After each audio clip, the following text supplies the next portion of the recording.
Good morning, I'm Taylor Wilson, and today is Monday, May 12th, 2025. This is The Excerpt. Today, a new deal on tariffs for the U.S. and China, plus what a wave of recent deportations of people facing criminal charges might mean for justice. And the trial of Sean Diddy Combs is set for opening statements. The U.S. and China have reached a deal to slash tariffs. Speaking after talks with Chinese officials in Geneva, Treasury Secretary Scott Bessent told reporters the two sides had agreed on a 90-day pause on measures and that tariffs would come down by over 100 percentage points to 10%. The Geneva meetings were the first of their kind between senior U.S. and Chinese economic officials since President Trump returned to power and launched his slew of global tariffs. Since taking office in January, Trump has pushed the tariffs paid by U.S. importers for goods from China to 145%. In addition to those he imposed on many Chinese goods during his first term and duties put in by the Biden administration. China had responded by putting export curbs on some rare earth elements and raising tariffs on U.S. goods to 125%. All eyes will be on the markets today and the rest of the week to see how they respond to the latest news. Stephen Miller, a senior advisor to the president, while answering a question about illegal immigration, told reporters on Friday that the Trump administration is actively looking at suspending the constitutional right that allows people to challenge in court their detention. Miller, the White House deputy chief of staff, said the Constitution says the privilege of the writ of habeas corpus can be suspended in a time of invasion. Habeas corpus, Latin for you have the body, is used to determine if the government's detention of someone imprisoned is legal, according to Cornell Law School's Legal Information Institute. A writ of habeas corpus is used in federal courts under civil law to challenge a person's detention, commonly used by people imprisoned who are challenging the conviction that led to their prison sentence. You can read more about the potential stakes behind Miller's comments with a link in today's show notes. Some legal experts worry that recent deportations of people facing criminal charges are creating a two-tiered system of justice. I spoke with USA Today national correspondent Trevor Hughes for more. Trevor, thanks for hopping on, sir. Yeah, good to be here. So, Trevor, across the country, we're seeing an uptick in immigration agents deporting criminal suspects instead of keeping them in custody, as you write. What are you hearing specifically on this? Well, let's be clear. ICE is deporting people who are criminal suspects when it comes to immigration violations. They consider those people criminals on that hand. What we're talking about here are people who are accused of local crimes, assaults, theft, carjackings, that kind of thing. And so what we're seeing is that ICE is increasingly, instead of keeping those folks around and letting the local court process play out, letting those folks get sentenced to 5, 10, 15 years in prison, ICE is simply collecting those folks, detaining them, and in many cases, deporting them. So in terms of the potential problems here, Trevor, what are legal experts really concerned about? You have two problems, really. The first is that there are criminal suspects in these cases who are escaping prosecution in the United States. As one expert told me, you could have a guy accused of a serious crime in the United States agree to be deported by ICE and be on the streets in Mexico or Venezuela within days or weeks with no punishment whatsoever, except for that removal order from the United States. And we know that people have come back to the United States under the Trump administration already.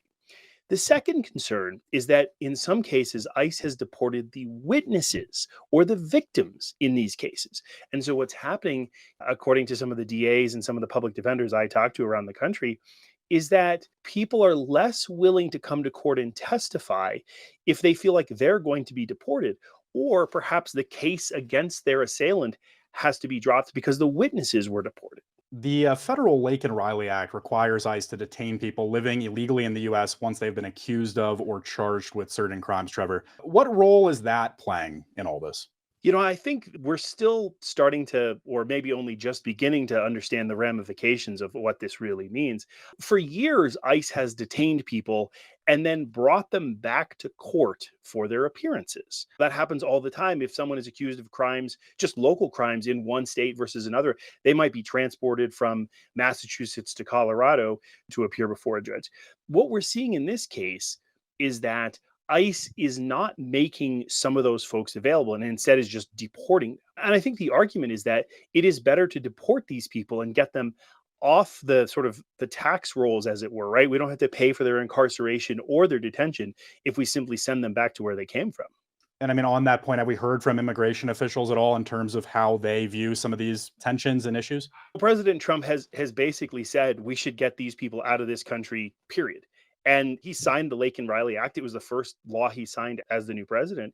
And so, the president has been very, very committed to deporting people as the top priority, not necessarily the criminal prosecution. Now, of course, it's important to be clear there are still plenty of criminal prosecutions of suspected illegal immigrants that are going on in this country. But what we're seeing is more and more is some of those folks are just being deported before they are criminally prosecuted. All right, really interesting findings here. Trevor Hughes is a national correspondent with USA Today. Thank you, Trevor. You bet. President Trump said he will sign an executive order that institutes a new policy for drug pricing, reviving a plan from his first term that he said will reduce prescription drug and pharmaceutical prices almost immediately by 30 to 80%. The order, which Trump plans to sign this morning, is expected to direct the Department of Health and Human Services to adopt the policy, which would set prescription drug prices to match those of comparable countries. Full details of the order were unclear, including which insurance programs and drugs would fall under the initiative. During his first term, Trump pushed a so-called most favored nation rule that would have applied to Medicare payments, but was later rescinded by the Biden administration. You can read more with a link in today's show notes. We'll see opening statements today in the trial of Sean Diddy Combs. He faces allegations that he ran a criminal enterprise that involved kidnapping, forced labor, and sex trafficking. I caught up with USA Today Justice Department correspondent Aisha Bagchi for more, and a look at Diddy's lawyer's strategy in an eerily similar case involving a sex cult. A warning, some of the following may not be suitable for all listeners. Aisha, thank you so much for joining me today. Thanks for having me. Who is lawyer Mark Agnifilo, and I guess just what's his background? Let's start there. Mark Agnifilo is Sean Combs' lead attorney in his upcoming sex trafficking trial. The trial has basically already started with jury selection over the past week, but it's really getting underway in terms of the meat of the trial with opening statements on Monday. Mark Agnifilo is a really prominent attorney. He's represented a lot of famous clients, and that includes a client in a case that had really similar charges to this one, the case of Keith Raniere, who was the head of what some people have labeled a sex cult, NXIVM. It was kind of a self-help group that Keith Raniere helped run. But Mark Agnifilo is this famous attorney. He represented Dominique Strauss-Kahn years ago in a case where Strauss-Kahn was able to defeat charges that were brought against him involving sex-related allegations. And he's a former prosecutor. So he's a well-known attorney in New York City, and he's a big name that's taking on this case. We mentioned that self-help guru Keith Raniere, and in a similar sex trafficking case. What happened there and what was at stake in that trial? That trial involved Keith Raniere, this head of this large group, getting charged with sex trafficking among other types of crimes. He basically was charged with racketeering, which is this fancy legal word that has to do with the government trying to take down what they think is a criminal enterprise. And actually, Mark Agnifilo, Sean Combs' attorney, helped bring about that kind of expansion of this law targeting criminal enterprises. When he was a prosecutor in New Jersey, he brought it to cases involving street gangs. And in more recent years, we've seen prosecutors start to use it in cases that they say involve sex trafficking, sometimes with really famous people. That includes Keith Raniere in 2020. It also includes R. Kelly, a singer who was accused of sex trafficking as well. So Sean Combs' trial is another example of someone famous who is being charged with running basically a criminal enterprise that involved sex trafficking among other crimes. Considering some of the similarities across the cases, do we expect he and his legal team to argue using, similar tactics to what we've seen previously? Time will tell, but we have had a preview of how Mark Agnifilo has approached a similar case when it came to Keith Raniere's trial. For that trial, he actually allowed a documentary team to follow him. So we got an up-close and personal look at how he was thinking about the defense. And you could really see some features of his defense that legal experts have also told me fall into Mark Agnifilo's broader style. He really likes to try to humanize his clients and help the jury to kind of see them as full human beings in the way that they want the jury to see him. So basically tries to kind of convey this impression that I'm a charismatic guy, I'm a likable guy, here I am putting my arm around my client because he's a good guy too. And you should think the same thing about him. He's also someone who really thought about how to handle some allegations that involved someone living a lifestyle that is really different from how many people live their lives, especially when it comes to their sex lives. Mark Ignifilo talked a lot in that case about the idea that he needed to get the jurors comfortable with the notion that his client could have lived an alternative sexual lifestyle, had lots of sexual partners at the same time, and still not been guilty of any crime.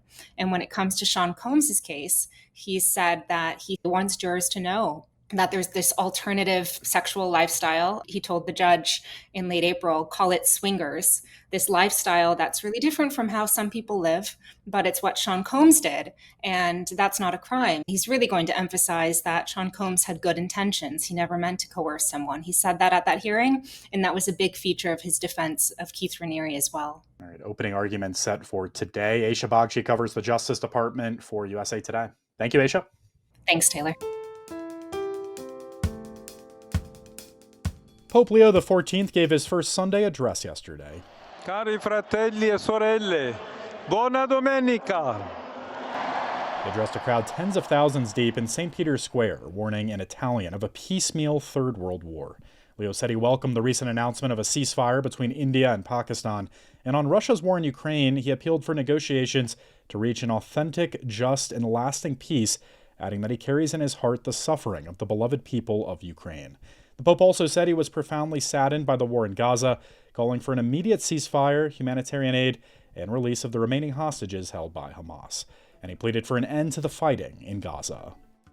And coming up later today, giving moms their due on a new episode of Forum with host Michael McCarter. Yesterday was a day to honor mothers. So we on the Forum team asked you for stories about the maternal figures in your lives. You can hear what listeners and readers like you had to share about their moms. Tune into Forum, publishing today at 4 p.m. Eastern Time on this feed. You can find more opinions on usatoday.com/forum. Thanks for listening to The Excerpt. You can get the podcast wherever you get your pods. And if you're on a smart speaker, just ask for The Excerpt. If you have any comments or concerns, you can always email us at podcasts@usatoday.com. I'm Taylor Wilson. I'll be back tomorrow with more of The Excerpt from USA Today.